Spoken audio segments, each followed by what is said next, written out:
My name is Kyle Smith, and we are so glad that you're here today. And by we, I mean Kyle West.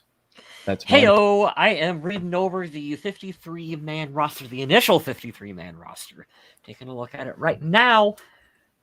Some surprise cuts and surprise moves we got to talk about here tonight, gentlemen. Last but not least, Adam Carlson. Yeah, when you say we, don't you speak for me. I speak for me. I will speak for whoever I please. Adam Carlson and company there. Yeah, you might have got a little glimpse of Bernie there if he showed up or if he somehow blended into the background. I don't know.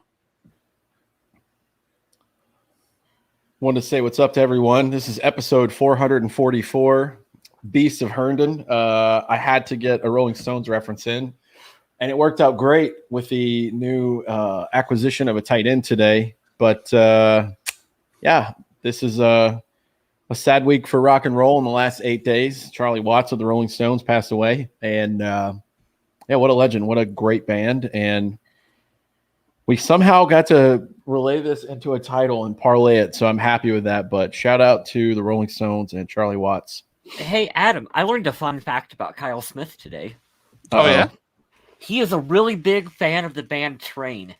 It is one of his favorite bands of all time.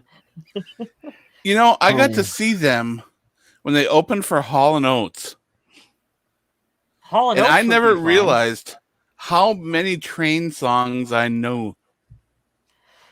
That's unfortunate. I don't know. I think they're pretty fun. The concert was pretty good. I can't complain. I can do without the Train in my life. Well, it's not. Let's talk about that for a second, because Kyle West loves to troll me and make me angry. He sends me shit like Nickelback over or like a rap instrumental, and it just makes me furious, but also love it at the same time because it's so ridiculous. But he sends me the news today that Train completely covered. Like, I was talking about this with a friend of mine today. Taylor Swift, big fan. Ryan Adams, big fan. Ryan Adams loved that album 1989 so much that he completely redid the entire album for himself, and he put a great spin on it. But Train redoing a Led Zeppelin album kind of rubs me the wrong way, almost like a cheese grater wrong. And I'm like, I don't like it. I'm not going to listen to it. I'm going to be that guy. You're going to listen to it. I'll make you listen to it. Yeah, you're going to send me every track, and it's going to haunt. Yeah. It's going to be the music in my nightmares. It's going to haunt you for the rest of your life. I don't want it. Let's get back to football, because let's not talk about Train. We got football talk. We've got two people in chat already. Jake Z with a bunch of numbers. Sorry, I'm not going to read all those. God, I hope this isn't for our moves. Elaborate more. I'm not sure what that means, but I think he means that he wants the team to have a long snapper. Oh, yeah. Oh, yeah, I see what he's saying. He's hoping this isn't it. He's expecting that. Oh, isn't it? I didn't read it. Sorry. Yeah. No, it's not going to be. So we'll tackle that. I was going to go in reverse order, cover the Chiefs game, talk about the tight end acquisition, but we're already going to start on the roster cuts. So the Vikings currently don't have a long snapper, which is nuts. There's only two cornerbacks on there, which is really weird. Everson Griffin's not on there, which is kind of a shock to us, but he might be back, ? I don't know what to do with my hands. I don't think that's it, man. And I think because the season doesn't start this weekend, it starts next weekend, there are going to be some changes. I don't know. John Young, what's up? We cut Dozier. This might be a Super Bowl type move, but seriously. Now, I was not expecting the Dozier cut. Samia, yes. Dozier, no. Just because Dozier played at a higher level a couple years ago, I thought the Vikings might hold on to him for backup and rotation depth, but nope, they're done. Maybe they'll bring him back. I don't know. Gandhi, as we used to say in high school. But there are definitely some Vikings reporters saying that they are expecting the Vikings to re-sign some of these players after others are placed on IR or PUP. So, yeah, maybe don't celebrate people's farewells quite yet. Yeah, there's got to be a long snapper. You physically have to have one, because the Vikings aren't going to just never use their long snapper. That's weird. Everson, I expect, might be back. Familiar faces that aren't on the team. Amir Abdullah did not make the team, which won Kyle West. He said it. He called it. I wondered if the number games would get to him, although he might find his way back to the squad. This is great. What's up, Eileen? Skull to you too. We'll bring the long snapper back. Yeah, that's cool. John Young says Adam is the only Viking fan who likes Dozier. I don't like him. Don't get me wrong. I prefer a lot of offensive linemen over him, but I thought he was better than Drew Samia through the preseason. No, career-wise. Okay, gotcha. Heard rumors he and Dozier could be in practice squad. Thanks. Oh, no worries, man. So just Jake. Yeah, I mean, we'll see what the moves are. Like I said, now it's Tuesday. The Vikings don't play until the next Sunday at noon, and there's a lot of time in between now and then. So we'll see some shuffling, and we'll keep you up to date on that next week. Let's talk about this. This kind of shook the NFL world. It's the first thing that came out today that I got wind of anyone getting released, and that's former MVP Cam Newton, quarterback for the Patriots and formerly the Panthers, is out on the free market because the Patriots released him before the deadline today. He was one of the first, if not the first one I read about today. What are you guys' feelings on that? Okay. I thought it was a little shocking, but you read into it a little bit more and you hear, well, the kind of offense, you have to tailor the offense for the Cam Newton offense and Mac Jones. They run they're different styles of quarterback. So if you're moving forward with Mac Jones, maybe it doesn't necessarily make sense to keep Cam Newton on the roster because you have to retailor the offense should you have to switch to him. So if you're just looking for that backup role, I understand a little bit why they would move on from him. I don't think his time is completely done in the NFL. No. We'll see. I think you're right, though. Cutting Cam Newton essentially tells your rookie quarterback, we have full faith in you to go in and do what you need to do. Mm-hmm. So that transaction alone should make the rookie feel like this is his team now, and he can take a leadership role and not have to worry about being behind, as you said, a former MVP. Mm-hmm. I think what's interesting, and I wanted to point this out, the reason I bring up Cam Newton is, and Viking Jerome, I put your comment up for a while because I wonder if the Vikings are going to have another quarterback or if they're just going to roll with two. But Cam Newton only threw 8 touchdowns with his arm last year, but he had 12 rushing touchdowns. And what I'm alluding to there, and you're like, why are you talking about this, is there are a lot of places in the NFL where there are good backups and starters are going to start. Backups will be there just in case. They could have kept him, told him, say, hey, you're not winning the starting job. We're going to put it in the rookie. We drafted 15th overall, and could have done a Taysom Hill kind of thing where you bring him in on special packages because he's a goal line threat, no doubt about it. But I don't see the arm there. I still think he has value, but I don't think he's been the same since that shoulder surgery post Super Bowl. No, he really hasn't. And it's been pretty below average since then, which is sad because when he was on, the MVP season and before, he was an electric player. But he was entertaining. I just wanted to bring that up. I mean, remember the miracle year? He single-handedly beat the Vikings on that last drive in Carolina. I remember watching it, and I was pissed because I think that would have sent the Vikings to have home field advantage, been 14-2 that year, and I think that could have swung some things. But we're going down the rabbit hole there. But Cam Newton is out. Who else? Let's go back here, though. You just said the Vikings going forward with two quarterbacks. Who did they cut? Jake Browning. They did, huh? Mm-hmm. I'm looking at the roster now, and if I'm looking at this correctly, let's go down. They've kept 2 quarterbacks, and I watched the video of Paul Allen today. Cousins and Mond, huh? Cousins and Kellen Mond, yeah. Okay, all right.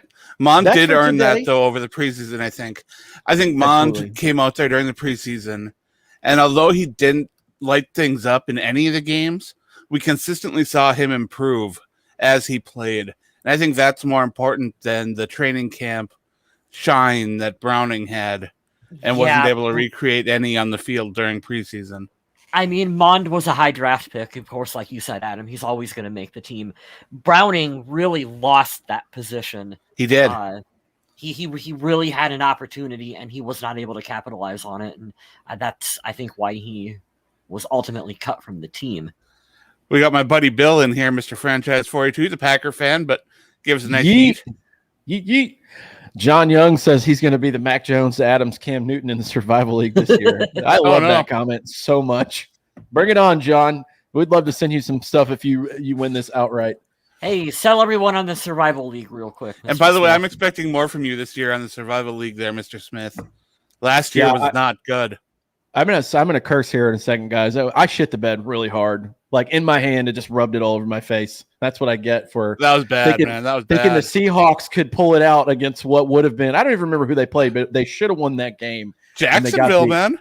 Jacksonville. I mean, in any world, do you ever see the Russell Wilson led Seahawks losing? Don't you ever bet against Gardner? Fuck you, Russell Wilson. That's all your fault. This was a cool comment by Jake. So there are a few interesting choices out there. And it'll be interesting to see what the Vikings do going forward. Brian Hoyer, Jeff Driscoll, Trevor Siemian are intriguing backup options. He doesn't think Cam Newton will be an option. I don't think they're bringing Cam Newton to Minnesota. The moment that Kirk Cousins throws one interception, fans will be like, put Cam Newton in. And it's just the people have no idea what the hell they're talking about. So Vikings fans have been pounding the table for Forrest Lamp for a long time. And maybe, you never know. To be honest, I don't think the Vikings are going to roll with like a third quarterback on the active roster this year. They'll sign someone to the practice squad, but like honestly, I'm okay with Mond. Yeah. You've always said the last few years before that, it's been trash anyway. So I mean, right? And hot garbage. You always make the really valid point that Cousins doesn't miss games. So it's true. Well, here's the thing too, and we can all agree on this, guys. And I'm stealing this right from Paul Allen, but he made a good point about this. Mond has shown improvement in 3 games, and it's not going to wow you. It comes as advertised for about a 3rd-round pick, but he went from flustered and not really knowing to, hey, I can move the offense down the field. Yeah. It's just going to take some time. So if Kirk Cousins can just be Kirk Cousins, manageable, win some games, and not get injured, the kid's going to be all right. And I'm okay with this too. The good thing here is Jake Browning can go somewhere else and get an opportunity because he royally screwed that up in these preseason games. A lot of fans were on that Jake Browning hype train. Oof. And boy, that thing derailed pretty quickly. Oof. The preseason offense was just ugly. Terrible. It was absolutely ugly. And I know that it's going to look different when Dalvin Cook's back there and Justin Jefferson's on the field and it's regular game time action, but even Kirk Cousins looked like he was kind of out of it. So I don't know. It's bad when the defense is known for scoring more touchdowns than the offense, but hey, you got to do what you got to do, I guess. Well, let's talk about this roster because I'm looking now and we can kind of start from the offense and go around. I'm looking, I only see one center on the list. You can guess that's Garrett Bradbury. Mason Cole did not make it. Not sure who the backup center would be. If we're going to the guards, that would be Edric Cleveland and Wyatt Davis. Traditionally, you'll hear some names coming up that you'll be like, wait a minute, that's not a guard, but it is. At tackle, we have Blake Brandel, who had a pretty good preseason. Christian Darrisaw, Rashad Hill, Brian O'Neill, and Oli Udoh. So, yeah. I forgot how many that is off the top of my head. 1, 2, 3, 4, 5 tackles. There were 2 guards and a center. So that's a little bit lighter than I thought it would be. But hey, we'll see what they do in the next week or two. Maybe they'll add another body for the offensive line. I was a little worried when Mason Cole wasn't seeing a lot of action. And I've mentioned it on the show a couple times because I thought he played pretty well in Arizona before they swapped for him. And now the offensive line, it still needs a lot of help, and there's some places to be really concerned. But at least there's some younger talent on its way up right now, even if Darrisaw and Wyatt Davis aren't quite ready to go. John Young asks, is Keenan Nwangwu locked in as a kick returner? Really excited to see if that pans out. Well, as of right now, I don't know if he's going to start that first game, but I can tell you we do have other options. I think Amir Smith-Marset could do that job. KJ Osborne did it last year. He looks to be a little bit better there. But maybe. I mean, the kid's super fast. Keenan is really fast. I thought that he was. He'll probably open the season on short-term IR or the PUP list, depending on how they feel about it, but I'm expecting him to get one of those designations. Ooh, we got another Josh Rosen appearance. I was a fan on taking a flyer of him, but yes, Jake is correct. He is on Atlanta's roster now. He is a team whore. He's gonna be on at least 12 teams before he Gotta retires. catch them all. That's great. You were so quick for that. That was good. That was really good. I'm trying to go by position here, but they're all, it goes alphabetically by position instead of the group. So we'll go down the list and just kind of talk about it a little bit. We got the O-line out of the way. Let's talk about the corners. They have Mackenzie Alexander, Chris Boyd, Bashad Breeland, Cam Dantzler, Harrison Hand, and Patrick Peterson. So you keep 6 corners there. That's a pretty good number. I like all those guys. Yeah. Anyone surprised? Any surprises in there? I think it's a pretty solid group. No shocks there. I really liked Chris Boyd, and another coaching staff really did too during the preseason. Harrison Hand has had some flashes here and there. Yeah. Mm-hmm. Big fan of him. Should be Bashad Breeland and Patrick Peterson starting, Mackenzie Alexander, the nickel.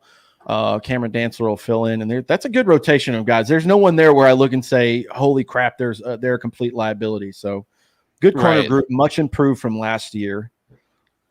Moving on to the defensive ends. We're going in alphabetical order for positions, guys. We'll be a little bit all over the place.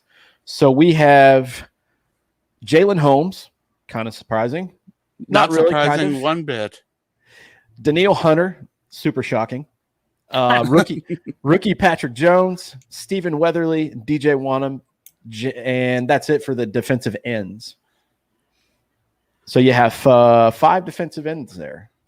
I don't know why people were so surprised that Holmes made the roster. He started last year. He was the Vikings starter at defensive end. I was taken back, and this just shows my ignorance as a fan. I thought he was a tackle, so I apologize. He moved from defensive tackle to end last year. Oh, okay. I don't feel as bad now. So, yeah, he used to be there, but then they moved him to end. Andrew Latola, what's up, man? Does Team Touchback need a kick returner? I mean, we need somebody. I will forever be Team Touchback. We need somebody who knows to be Team Touchback. Mr. Franchise, 9 mistakes. Oh, God, that's one of the best quotes in our generation of draft picks. Oof. He needs to wear that when he's done and he doesn't pan out in the NFL, because what I'm looking at, he wasn't as high, but he was close. This is a Ryan Leaf situation here. He's just got to own that from here on. He wasn't invested in as highly as Ryan Leaf, but he should just wear a shirt with that. He should start a podcast called 9 Mistakes with Josh Rhodes. He needs to put it on a shirt. Maybe he can make some money that way. That'd be hilarious. Oh, shit. Moving on from defensive ends to defensive tackles, James Lynch, Michael Pierce, Sheldon Richardson, Dalvin Tomlinson, and Armon Watts. My man, Armon Watts. Boy, there's a lot of big, beefy guys in that group. The beefy boys. Yeah. So let's list this out: 295, 340, 290, 325, and 307. Good God, we all know Mr. Smith loves the meaty boys. The beefy ones. 340 for Michael Pierce was probably on a weight cutting day too. Like you probably had another. You're good 20 on that one. You're good too when Sheldon Richardson is your smallest defensive tackle. Oh boy, shit. That's crazy. That's a big dude. And you can expect Richardson to be moved around too. He might play at end sometimes in some formations. So, yeah, I mean, that defensive line, it's going to look a lot different from last year. That's for sure. So, Michael Pierce was smart to keep the number 97. I wish he would have sold it and taken it back. That would have been the best. That's cold. Well, and this is on Vikings.com. It looks like Sheldon Richardson's wearing number 9. Like that. Fucking go for it. That's pretty sweet. I'm pretty pumped about him wearing 9. And he Patrick won't. Peterson. He'll change that up with a cut player. He'll replace that. But you think so? For now, yeah. Oh, I hope he keeps it. That'd be dope. Yeah, it's pretty sweet. This is great. Griffin. I mean, what has Holmes done? I feel like he has done the least with ample opportunity. That's a good point. Here you go. Nobody on the Vikings defense did much of anything last year, so I mean, it's not like he had any help on anything for the defensive line. So I don't know. Yeah, Viking Jerome says, "What the hell?" Cutting Kenny Willock is. He's been getting a lot of love. Heard of him on a couple of Viking podcasts as well. Practice squad is my guess. Yeah, they. From what I understand, A lot of the analysts are saying that they want to try to sneak him through to the practice squad.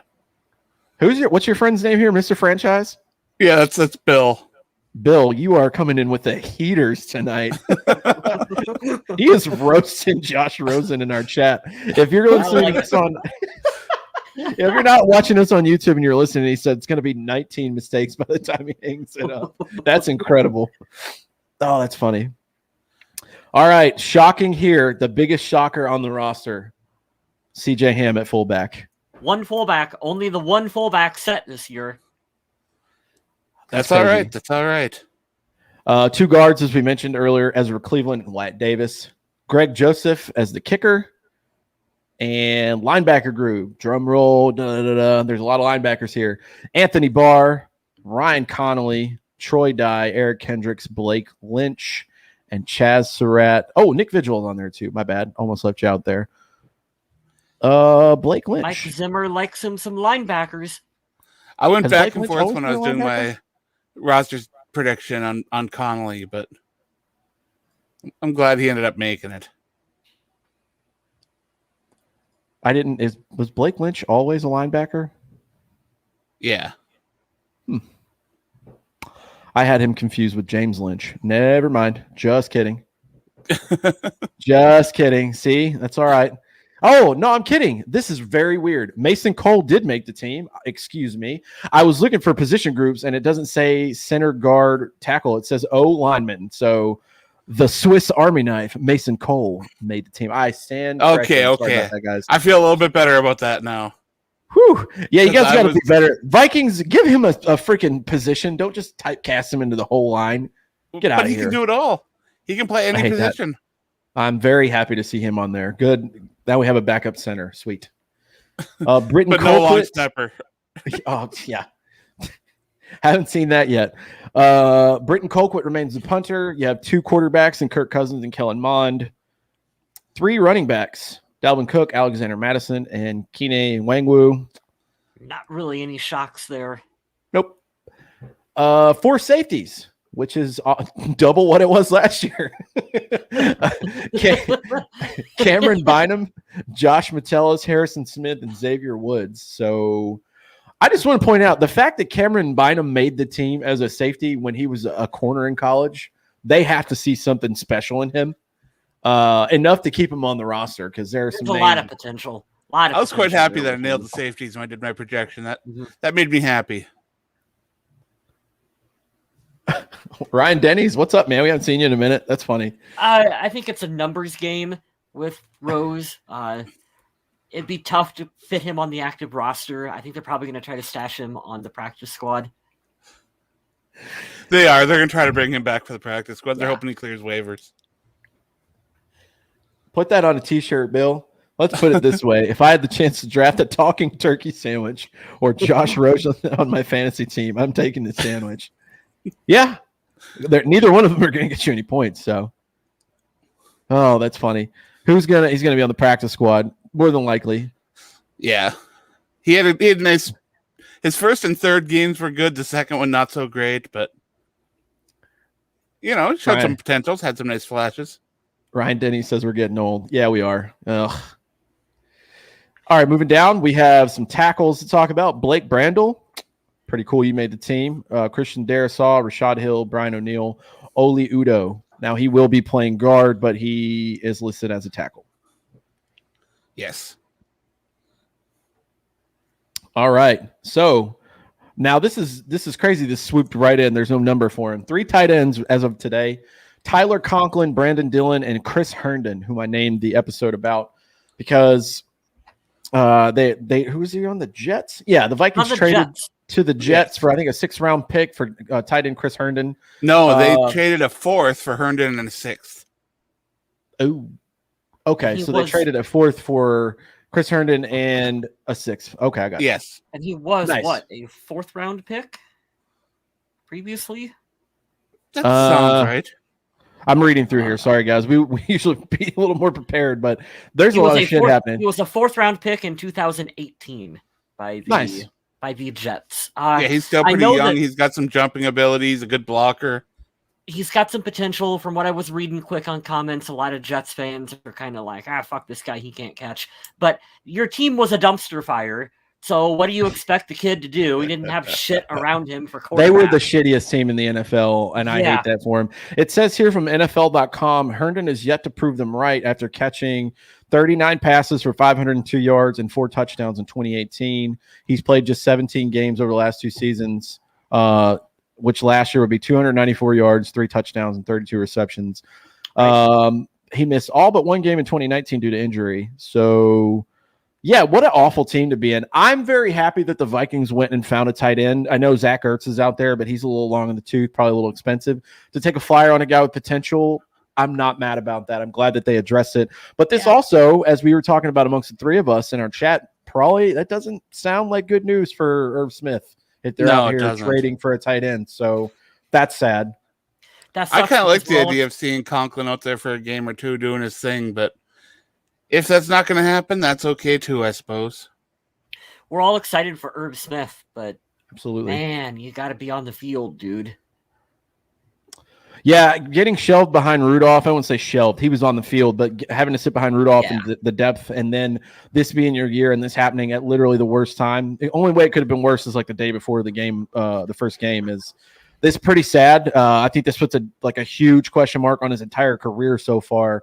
And it's not any fault of his own. He didn't do anything stupid. It's part of the game. But, man, were we excited to see what he would do as a tight end 1. And now we'll see what the Vikings plan on doing going forward. But I'm glad that they addressed the position on the roster for sure. Yes. That was quick. They were quick to address that, too. I'm really – Fire Breather, what's up, man? We haven't seen you in a couple weeks. Really hoping they are bringing back Everson Griffin. Why did he get released? I'm confused. Gentlemen? Because they know he'll clear waivers. That's pretty much the only thing I can put a bet on. He'll be back. I don't think they would go into that and give him a press conference if they didn't think that he was going to be around. I wouldn't think they would have made the big song and dance to bring him back for a week to play in a meaningless preseason game and then be like, okay, fuck you. Thank you, fuck you, bye. Like, you got to think, too, he's been a free agent all off season and he got nothing. I'm sure he got some looks, but eventually nobody brought him in. So I think he'll be back, as Adam was saying, clear waivers, and then he'll be ready to go maybe after week 1 or before. As soon as the teams designate their IR and PUP list, I'm sure that they'll sign some players because they still have to make room on the roster for Herndon because that move isn't official yet either. Mm-hmm. Yep. So yeah, once those IR designations come out and players are put on the PUP list, I really do think Everson will be back. It's very possible. Yeah. Oh, I saw it on Twitter today too. Former defensive end Efadio Denabo got released by the Giants. So that's kind of shocking. He did. So Laquan Treadwell also getting released. Oh, super shocking. You know, it's all true. 3 for Minnesota. No.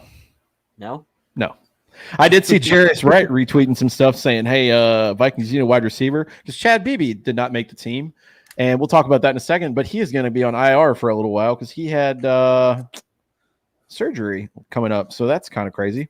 Yeah, he got waived with an injury designation, so that's going to take him a little bit of a while to come back. He should clear waivers easily, and Minnesota should be able to get him back.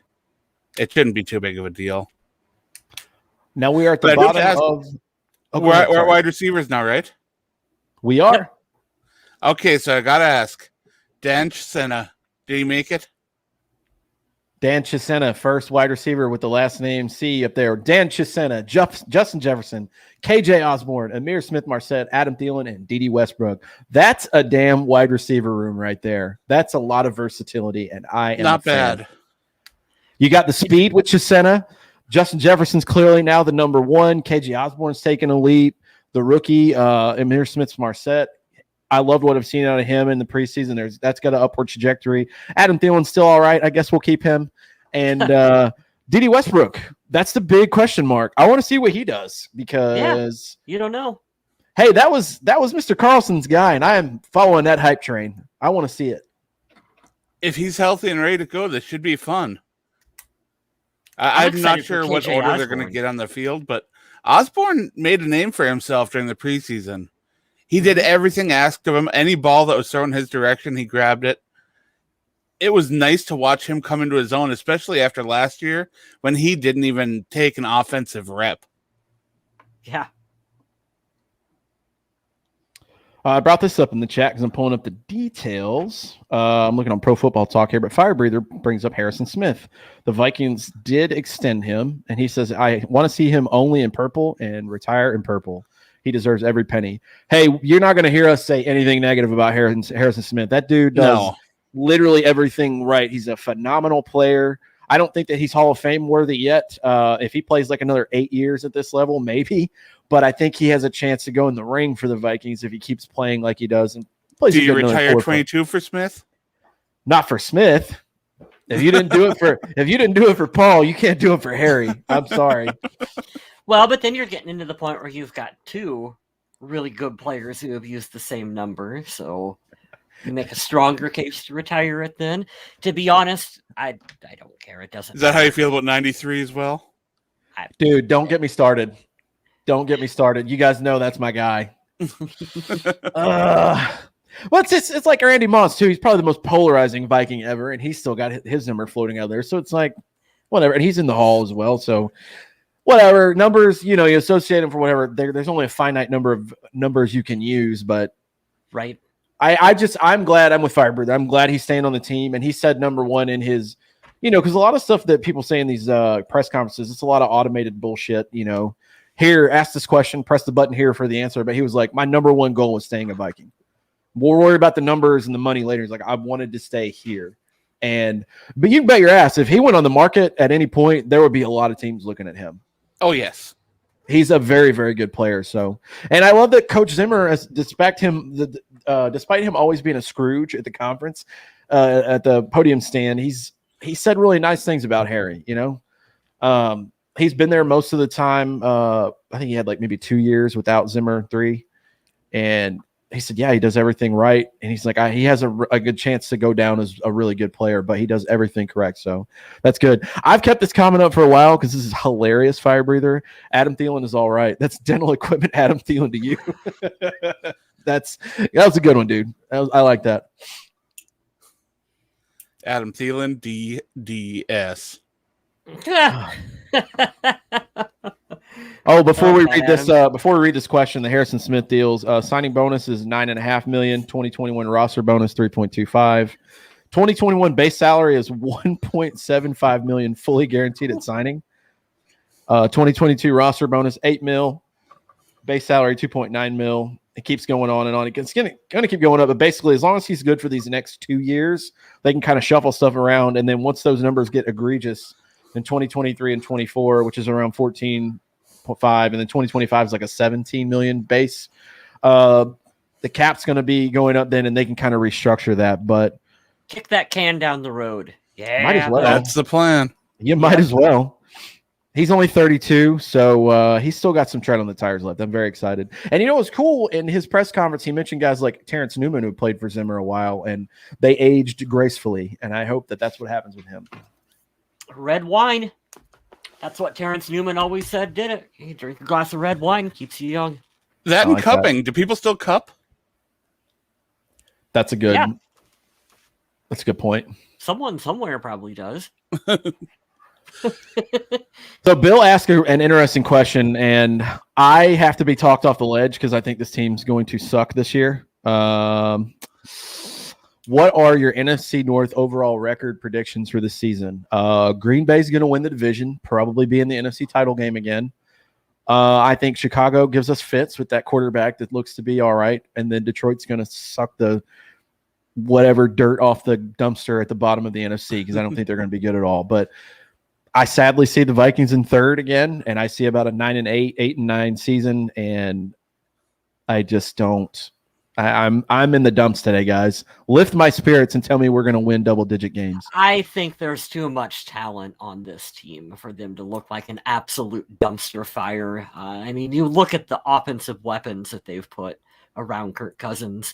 I think they will start slow, and that's going to get us all pissed off in Vikings fandom because we always start slow and Kirk Cousins always starts slow. But so are you predicting a loss to the Bengals?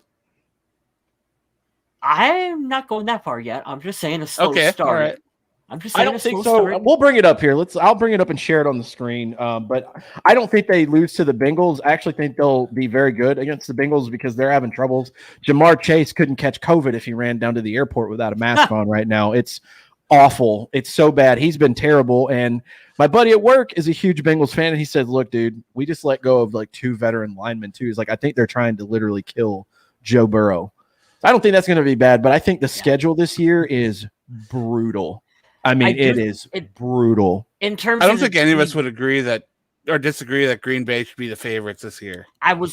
Thank you. I was just going to say, in terms of the division, Green Bay is Green Bay, and so long as you got Aaron Rodgers, they have to be the favorite. Yeah.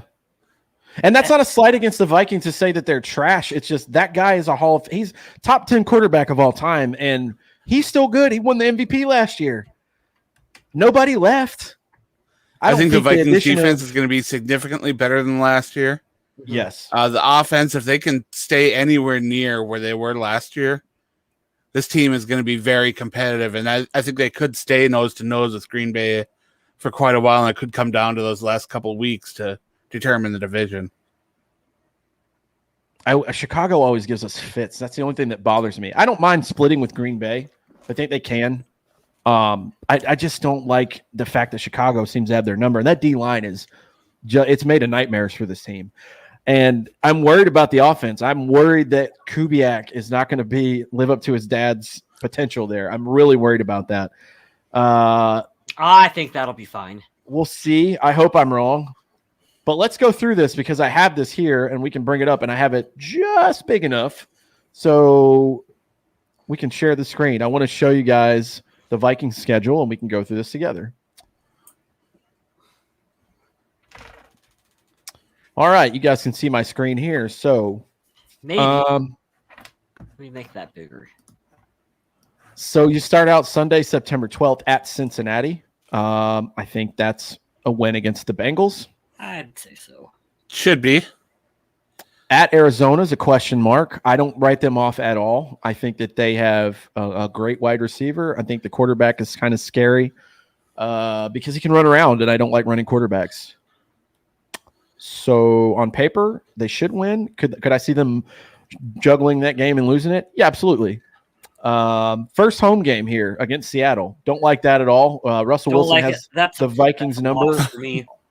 Has the Vikings number every time, and I don't know that they'll win that game. Now, they came down to the very last play in Seattle last year, but they still lost with a terrible defense, might I add. But maybe this is the year when they find it. And, US Bank Stadium is going to be stupid loud for that game, so maybe they can pull it out. Because Seattle's usually not as good on the road as they are at home, so we'll see.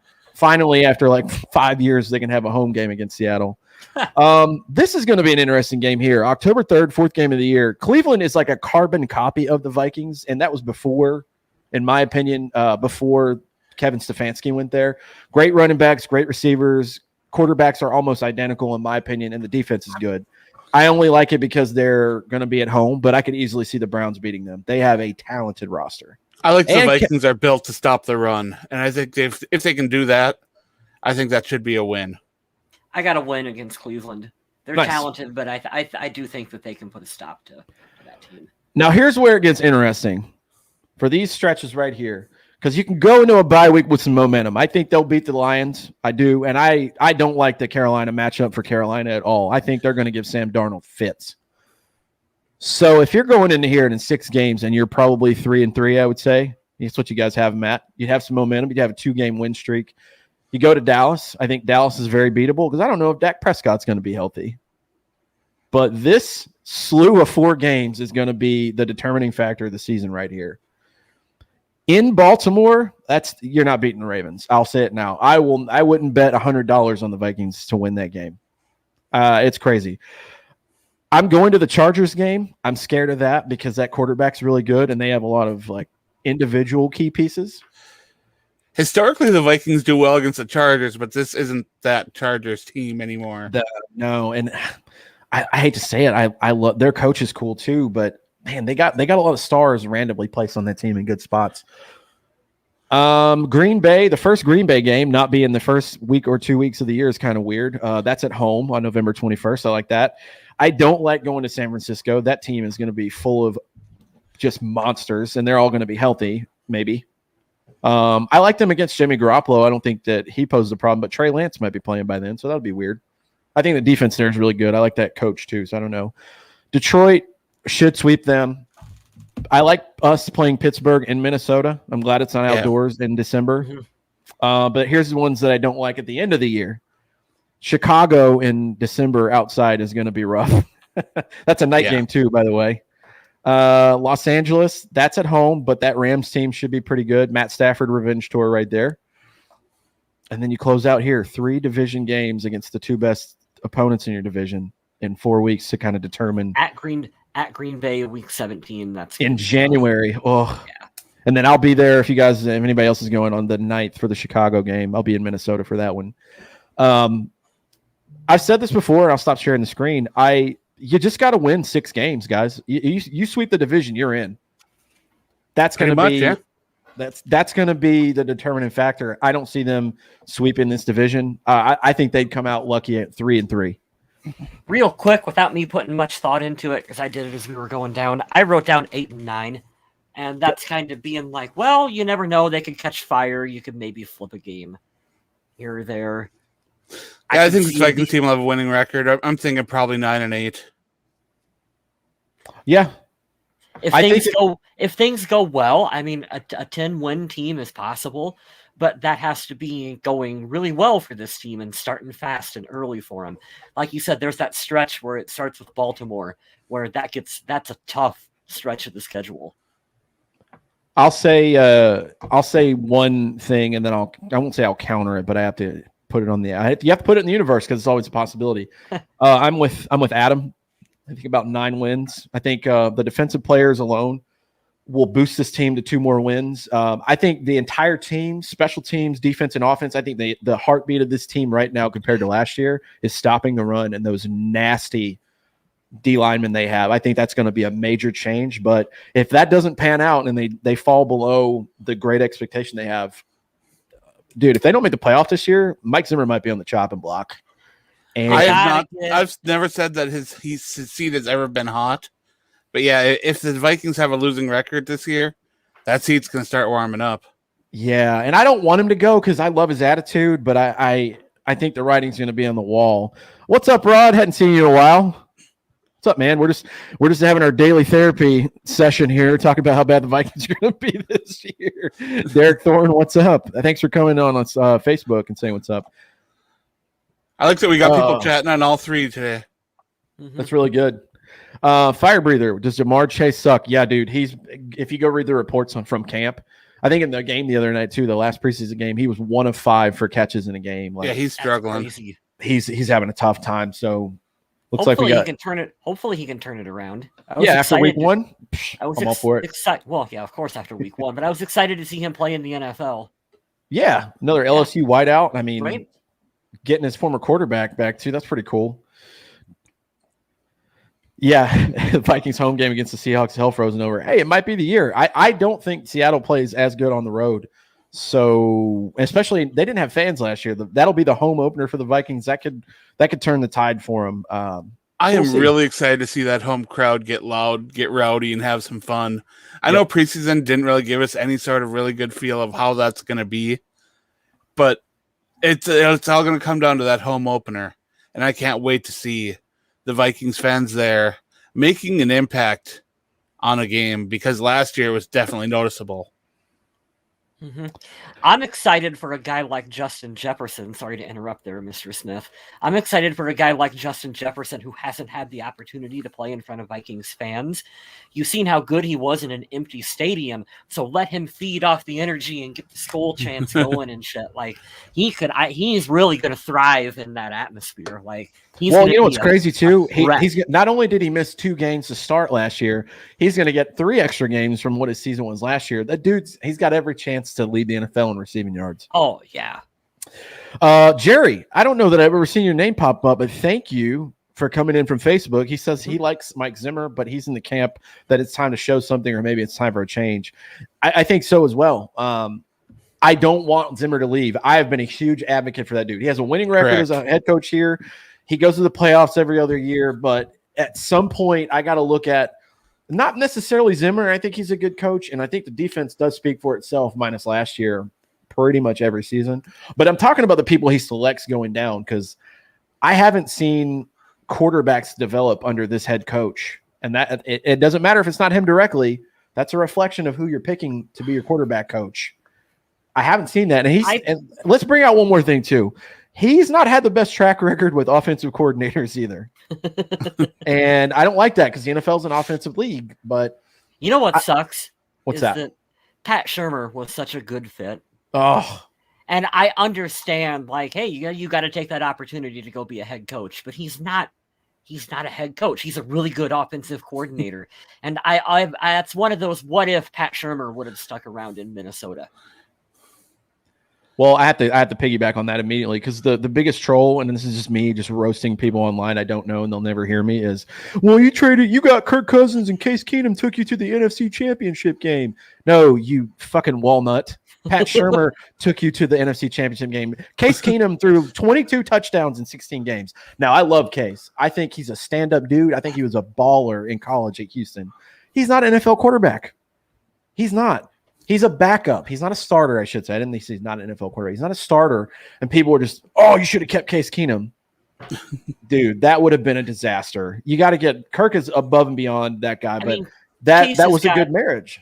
Case got some opportunities afterwards, and you kind of seen how that panned out for him. He had opportunities before, but I love that you brought up Pat Shurmur because it's kind of that gel, but that's the NFL though, right? You got to catch that lightning in a bottle of like look at the Eagles, and I'm just using them as an example because I watched their like whole season in a nutshell the other day just because I was aching for football. That coach hit the right time. You had that one game where they hit like a 60-yard field goal, biggest field goal ever made, I think, for the Eagles' history at least. They lose that, they might not have had the momentum going forward. Your quarterback balls out for most of the year, and then you have a competent backup who doesn't lose you games, and he's clutch in a couple moments. But all those guys have went on to do big things, like the guy that came from Philly, DeFilippo came here. Reich is a head coach now in Indy. You had all these great coaches under him, and they just caught that lightning, and I haven't seen that outside of the miracle season with the Vikings. I haven't seen that yet, and it's disheartening. I miss it. I like it when this team wins. Yeah, thanks for swinging by, Bill. Hopefully we'll catch you again next week. Sorry, we're just rambling here. Oh, what's up, man? Thanks. Good comment from Andrew there, too. 6 years with 6 OCs. Does that check out? Has it been that? Well, let's go down the list. It's been bad. So we have Kubiak Jr., that's there. Let's go back. We had Gary Kubiak last year. DeFilippo the year before. Pat Shurmur the 2017 season. Norv Turner the year before that. Oh, I forgot about Norv. Who was before Norv Turner? Who was it? Who was it when Mike Zimmer first got here? Because it wasn't him to start, was it? If you guys know, let us know in the comments. But that's 5. I can name you going chronologically backwards. So that's a good point. Who was before? Yeah, some consistency there would be nice on offense. Kevin Stefanski. There it was. I'm an idiot. Oh, yeah. So you had 2 really good ones in there. I like Norv as a name, but he didn't do anything really dynamic. And the Vikings were very beatable with AP and Teddy Bridgewater when he was there. They were very beatable. They just played above expectations. But Stefanski had it the year. They beat the Saints in the playoffs with that Rudy touchdown. And then Shurmur had the miracle year. So, yeah. That's 2 out of 6 that were like, I don't know. Is Norv still up there in Carolina? No. I think he was done after Carolina, and that was pretty quick after, maybe a season, maybe 2 at the most. But yeah, that we ran over the roster. Those are some of the cuts that we had. We went over the schedule and did some predictions. We talked about Chris Herndon getting signed. I don't think we really talked too much about that last preseason game. I don't think we really got to go into that. I'll give you a rundown. The Vikings are 0-3 in the preseason. It means nothing. The Chiefs won 28-25. They never threw a passing touchdown in the preseason. Kellen Mond took most of the snaps. But AJ Rose got 2 touchdowns on 6 carries, so that was cool. Here's a good There's one person who that 0-3 preseason meant something to. Uh-oh. And he's the voice of the Vikings. Paul Allen. Did you hear his broadcast? No, I didn't. What did he He say? brought that up constantly. Mike Zimmer's never gone 0-3 in the preseason. Here's how little this matters. So remember when the Detroit Lions went undefeated in the preseason then didn't win a single game in the regular season? Like, it doesn't. It doesn't matter. Doesn't matter. Chad Beebe is injured. He suffered an injury in the last preseason game. And he's going to start the season on the injured reserve if he clears waivers. Because they waived him, but with an injury designation. So when he clears waivers, they'll re-sign him back and put him on IR. Unless Buffalo signs him. Did you know his dad is Don Beebe? Dude, did you know Adam Thielen was undrafted? No, I didn't.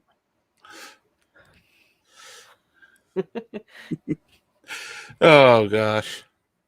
No, there's This another is the greatest thing, too. I follow Ryan over there on Skull Bros on all the social media stuff, and it's a Simpsons meme. Mo's kicking the guy out of the bar. It says Vikings Twitter cutting Dozier. It's like wiping his hands, and it says Dozier clearing waivers and ending up on the practice squad. I mean, yeah. Probably. That's amazing. I'm going to save that. Thanks, Ryan. We're going to steal that from you. Sure you stole that from somebody else. Green Bay went 0-3 in the preseason too. Yeah. They didn't have their but Aaron Rodgers didn't play, Well, that's the thing too. Like, that's where whenever I get doom and gloom, I think about this team. No Dalvin Cook at all. No Justin Jefferson at all. There's your running back one and your wide receiver one. Adam Thielen played like 2 snaps and got a thigh bruise. So he's like, we're not going to play him anymore. And for the defense, I mean, no Danielle Hunter, no Patrick Peterson. You can go on and on about some of the defensive guys who didn't really play. It's like when we get the team out here and we're in regular season form, it should be a fairly different squad. You'd hope. Fingers crossed. Knock on wood. Well, that's what it brings back me back to last year. Now that's the same with this year because COVID's still a thing, but they actually had preseason this year, right? You guys were talking about the Vikings starting off hot.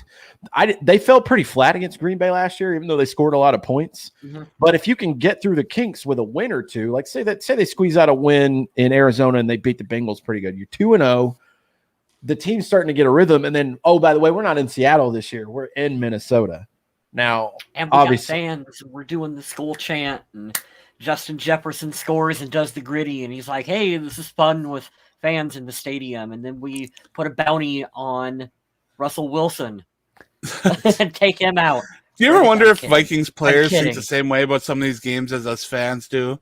Like if that Seattle game is going to mean more to them because it as fans, it means a little bit more to us since the Vikings always seem to struggle against them. Do you think the Vikings locker room is like, yeah, we're going to get them this time?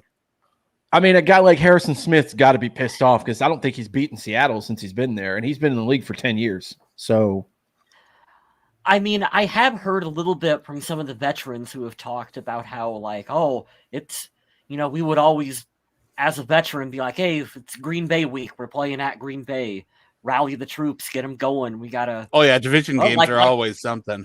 Hold on, I'm going to jump in. Eileen Atkins, what depth is concerning to you? And we'll talk about it. Long snapper. Yeah, the fact that Fire Breather brings up a good point. Let's not forget we beat the Packers with a very injured, not good defense last year. Green Bay's beatable. You know what's funny? I've seen a bunch of dipshits on Twitter that are Packer fans will be like, oh, bring out the broom. And I'm like, didn't we beat you in Lambeau last year? Like, that team beat you in Lambeau. Like, I get it. The Vikings didn't do a thing. They were 7-9, but that was the highlight for us because Dalvin Cook scored 4 touchdowns that day. I've been constantly tweeting and sending messages to the NFL to ask them if the Selly cams are coming back from the end zones. And nobody is getting back to me on it, and I'm starting to wonder if it's the end of the Selly cam. I'm disappointed if that's Is that with a Y or an IE? Y. The Bud Light Selly cams. You'd think that was a sponsorship, they'd definitely be doing it again. Because you know how the NFL likes their sponsors. I'm seeing stuff from a year ago, so I'm not too optimistic on that Google. Ooh, Vikings.com, June 28, 2021. Justin Jefferson and the Gritty voted signature Selly. That's right. I like And that. by the way, Celly is short for celebration because people don't like saying words that are more than 2 syllables. Oh, I thought you meant cell phone that whole time, so I feel like a gigantic senior citizen now.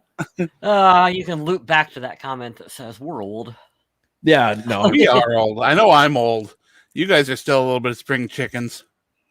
So we're probably wrapping the show up here, but I got to say, this has been one of the most interactive episodes. There's a ton of comments on all 3 platforms. We're going to absolutely keep Adam's Twitch on here because we got an interaction from not a bot there. But I don't know if you guys are just excited because the cuts happened today and it was a popular topic week, whatever it was. But we are so grateful to have interaction because, like your friend Bill, fucking hilarious. But all these questions, like Fire Breather's back. He asked a bunch of good questions. Jake is in. Aline is in. We even had some people show up we haven't seen in a while. I've never seen Jerry before, and I'm so glad that he said something from Facebook. So we got to get you guys in the Survival League. Let's promote it. Let's do it.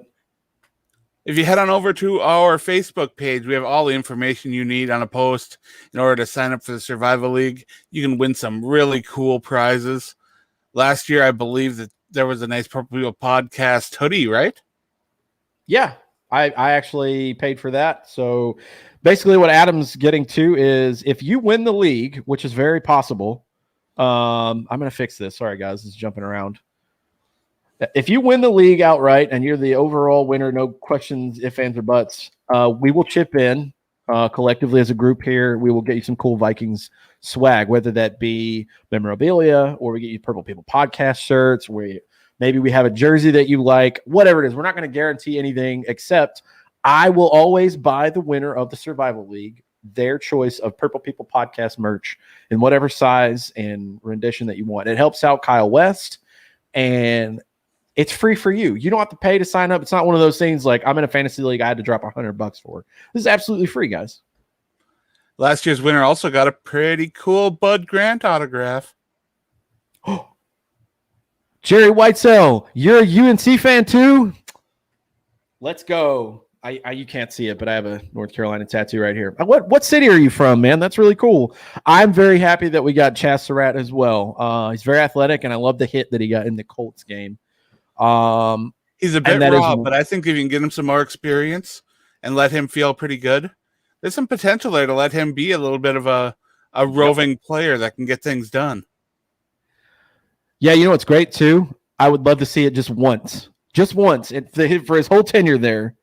But I would love to see a trick play where he throws a touchdown because he can throw the ball. He's a former quarterback. So if you guys want to get weird for one play, let Chaz Surratt throw something. That'd be cool. I'm just saying. I believe we also threw the Survival League information up on Instagram, right? One of you guys did?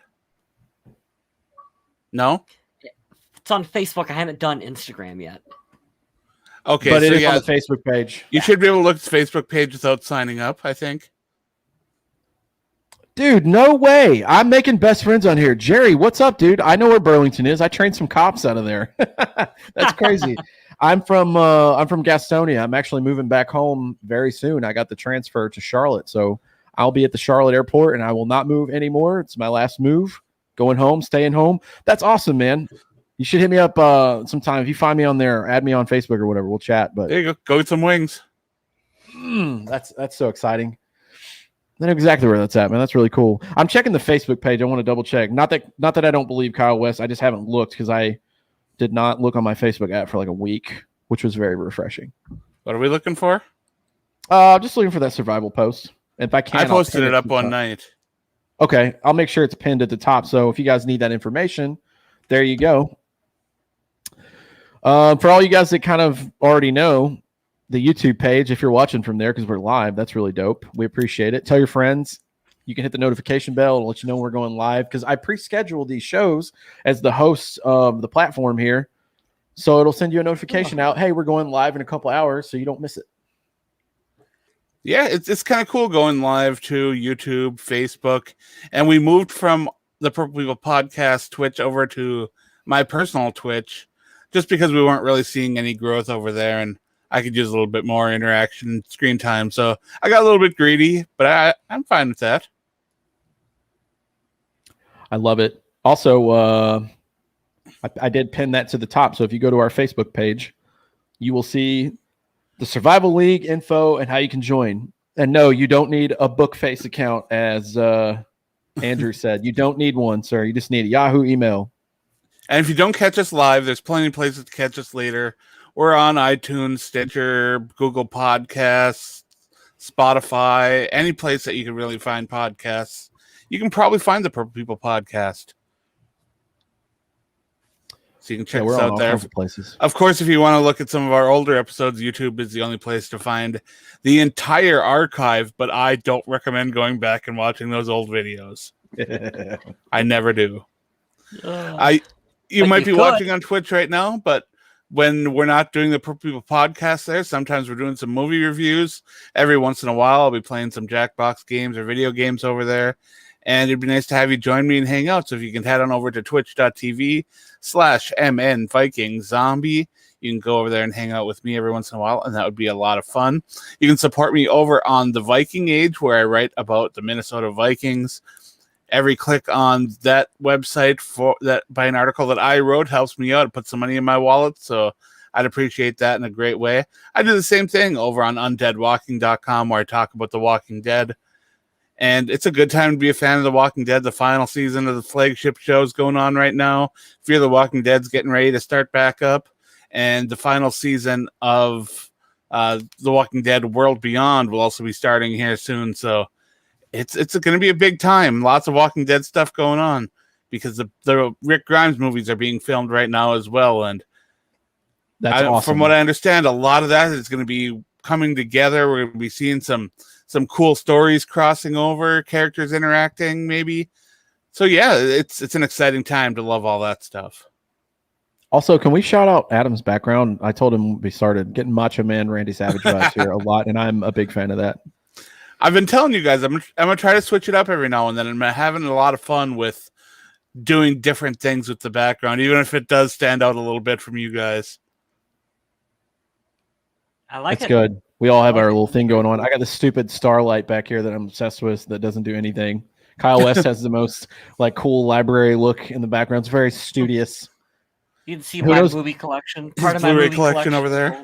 That's pretty good too. I like that you still have that. That's awesome. My name tag from when I worked at a video store, my first job out of high school. I love that. Nice. Attached and I can't pull it, but there's the old name tag.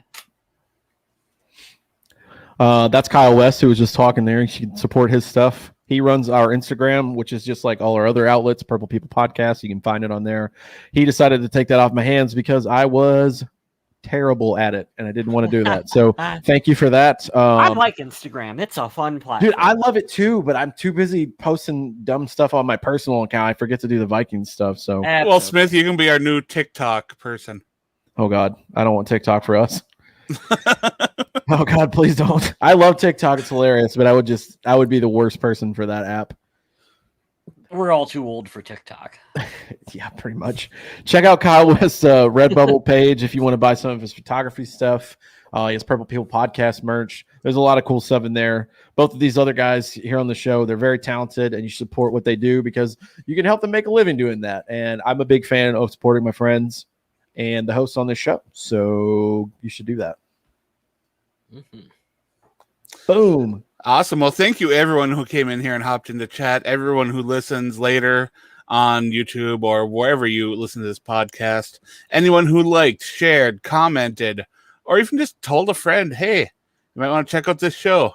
We appreciate all of that because we'd love to keep growing and keep this community getting bigger and have more and more interaction, because the more interaction we get, the more fun we can have and the better these shows are going to be. So thank you very much. But on behalf of both Kyles and myself, I'd like to wish everyone a happy Viking season and stay classy, Minnesota.